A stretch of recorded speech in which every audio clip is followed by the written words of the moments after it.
istorie, tradiție, spiritualitate. Anul acesta, Seminarul Teologic din Craiova vine în întâmpinarea absolvenților clasei a 8-a cu o ofertă educațională situată la cele mai înalte standarde ale învățământului liceal. Într-o lume plină de incertitudini, Seminarul Teologic propune o educație bazată pe valorile creștine tradiționale, ale iubirii de aproapele și a grijii față de viitorul societății noastre. Aici găsesc mediul adecvat pentru dobândirea cunoștințelor atât viitorii slujitori ai altarelor, cât și cei care doresc să urmeze o carieră într-un alt domeniu. Seminarul Teologic, punând piatra de temelie la dobândirea acelui set de repere fundamentale, menit să-l ajute pe tânărul absolvent în orice specializare va alege. Amplasat într-o locație deosebită, în cartierul Mofleni, Seminarul din Craiova funcționează cu binecuvântarea înalt preasfințitului dr. Irineu, arhiepiscopul Craiovei și mitropolitul Olteniei.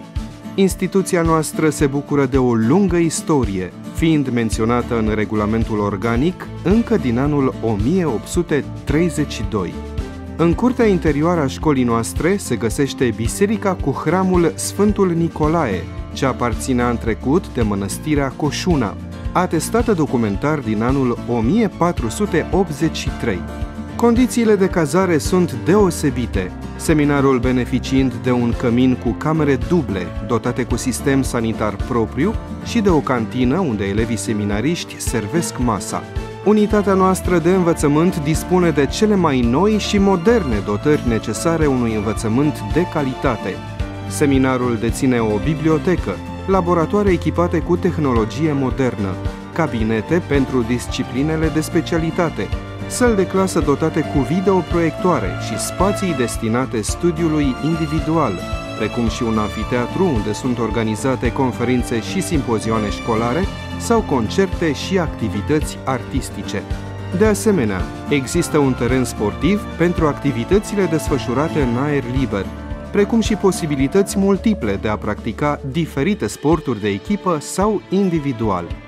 Corpul profesoral este format din cadre didactice cu mare experiență și înaltă specializare, cu rezultate excepționale obținute în procesul educațional, fiind în permanență interesate de o cât mai bună pregătire a elevilor, oferindu-le acestora asistență și suport în pregătirea lor. Rezultatele excepționale la învățătură obținute de seminariști sunt confirmate de rata foarte mare de promovabilitate a examenului de bacalaureat. 96% în anul școlar 2019-2020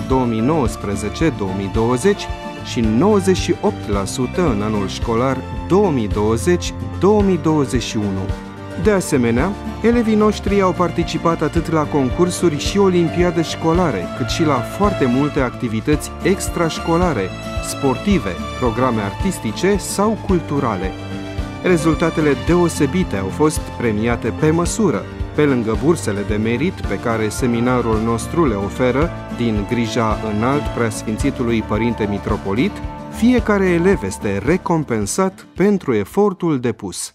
Sunt preot profesor Belcineanu Vintilă Viorel, directorul Seminarului Teologic Ortodox din Craiova, și vă facem invitație să studiați în vatra noastră de cultură teologică, care ne oferă performanță, siguranță și carieră. Vă mulțumim pentru alegere!